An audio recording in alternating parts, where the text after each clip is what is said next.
All right, let's talk about Zach Wilson, who's, team's now 3-3, and he's been the starter for basically every game. Technically, Rodgers started the first game, but still. He's played, 99% of snaps here at quarterback and has looked competent. Again, I think some people are maybe overrating him a little bit in how he's looked these past couple of weeks. I still don't think that he's looked like a starting caliber quarterback that you're going to win a ton of games because of. But as of right now, he's at least looking like a quarterback you can win games with, which is a step up from what we saw last year when he got benched for Mike White, who isn't exactly a superstar in his own right.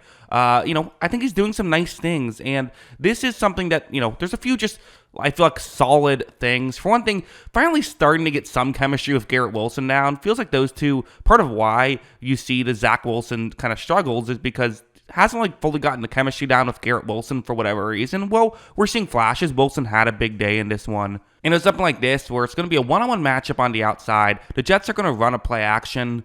And you see when Zach Wilson takes a snap, runs this play action, there is some pressure up the middle, although it is getting blocked nicely by a halfback picking that up. But, Garrett Wilson is open, and there is a window to make this throw. This is a good schemed-up play by the Jets, and that's been a part of it, right? Putting Zach Wilson in a position to succeed. Zach Wilson's throw is a bit high, but not a disaster, and was well-timed. And while it was a bit high, the timing was definitely really good to allow it to, even if it was even a slightly worse throw, still would have been complete because of the, throwing it at the exact right moment. That's something that I feel like we don't always talk a lot about putting the ball in the right place. We have to put the ball in the right point in time as well. And Wilson did do that part. Didn't make a great throw. Again, this isn't a great play, right? This isn't something you look at and say, oh my God, amazing by Zach Wilson.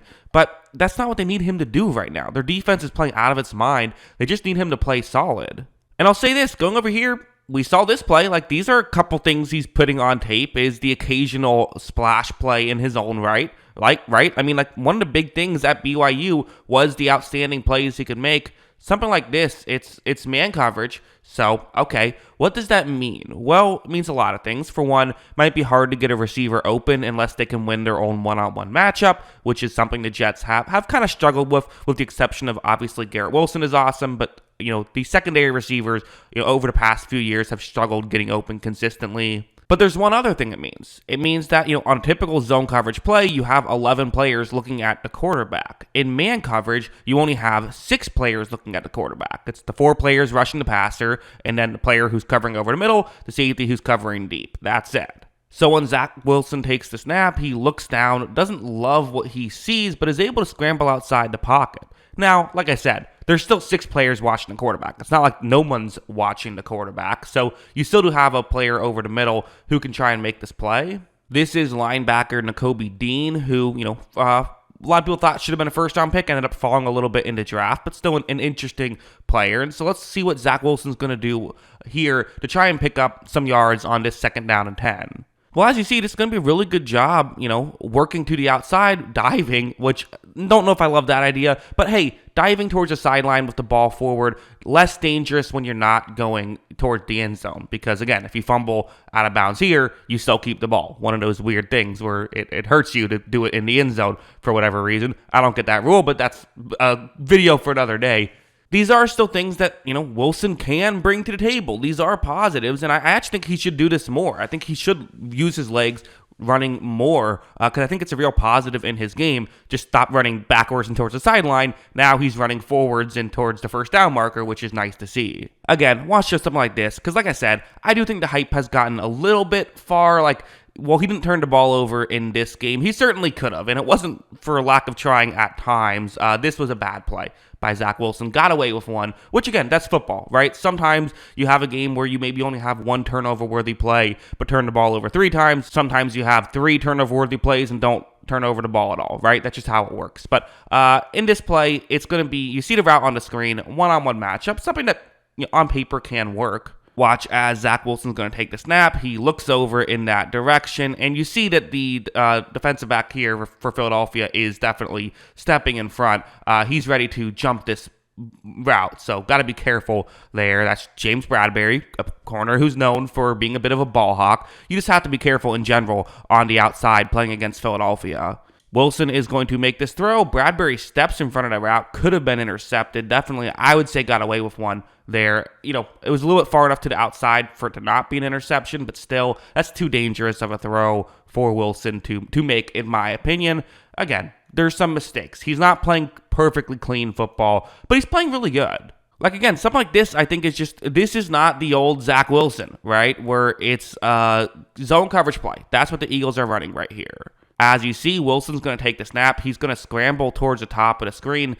He's getting ready to fire, and I'm going to just tell you right now, there isn't a lot open down the field. And typically for the Jets, that's not a good thing, right? And one of the big issues that we've seen his first 2 years especially is when nothing's open, he's still trying to fit the ball through a window that isn't there and throwing interceptions. Well, here he's throwing the football away, which again is the smart football play. You have a good defense. You don't need to risk things. If you don't love what you see down the field, then don't throw the ball to somebody. Throw it out of bounds and just go to the next play. This is smart football. Again, to some degree, it's like this should be expected from Wilson, but it hasn't been. So, he hasn't done this earlier on. So the fact that he is making improvements is good to see. And even something like this I thought was really good, where what's going to happen is it's, again, a zone coverage play for the Eagles. Also worth mentioning the game situation, 2nd down and 1 right at midfield. This is something that I feel like early on for Wilson had been going disastrous in the NFL and is now starting to work. Where you see Zach Wilson, he's going to run a play action. He looks down the field, doesn't love what he sees, wants to get to the check down. The player I've circled in black, that is the halfback who's going to be a check down. And if you can get it to him, you're going to get the first down, which is always nice. Don't want to face a 3rd down and 1. Sure, it's just 3rd and 1, but ideally you like to avoid that situation if possible. This is something that I feel like has gotten Wilson into trouble, but is also something that was a big part of what he did at BYU. Watch him kind of step up, there's pressure, and he just sort of underhand flips it to the halfback who's able to pick up a first down right there and a little bit more. I mean, ended up getting, over 10 yards on that play, which, a lot of times would have resulted in nothing for most quarterbacks.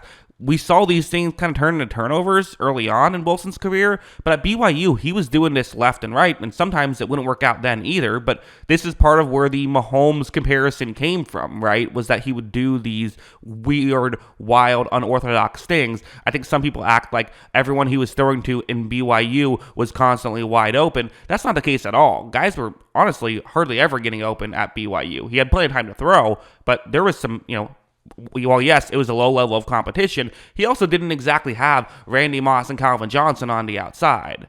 And so because of that, he had to be a bit creative. When he got to the NFL, his creativity really, came back to haunt him immediately. But now it's starting to work a little bit. And maybe he's being smarter at it. Maybe he was just a little unlucky earlier. Maybe he's being lucky now. It's hard to really say. But it's nice to see that it's working at this point. So yeah, again, Zach Wilson, playing competent football, playing football that you can win football games with at this point. And who knows? With Aaron Rodgers' sort of speedy recovery, I do feel like there is a bit of a power vacuum for that 7th spot in the AFC. I think the Dolphins are in. I think the Bills will be in. I think the Chiefs will be in. I think the Ravens will be in. I think the Jaguars will be in. That's 5 teams. But then there's kind of a bit of a fight for the 6 and the 7 seed. You got to deal with the Chargers. You got to deal with the Raiders now. Steelers, Browns, Bengals. Browns and Bengals feel like the 2 betting favorites to get in, but their records aren't outstanding right now. And if just one of those, top 7 teams has like a quarterback injury or something, well, then maybe you can sneak in and get the 7th seed. Or maybe, you just stay afloat and Rodgers comes back week 17 or something. I don't know. But it's exciting right now for the Jets. It's interesting. But yeah, those are kind of my thoughts. What are yours? Let me know in the comments below. Always love hearing from you. And of course, as always, thanks for watching.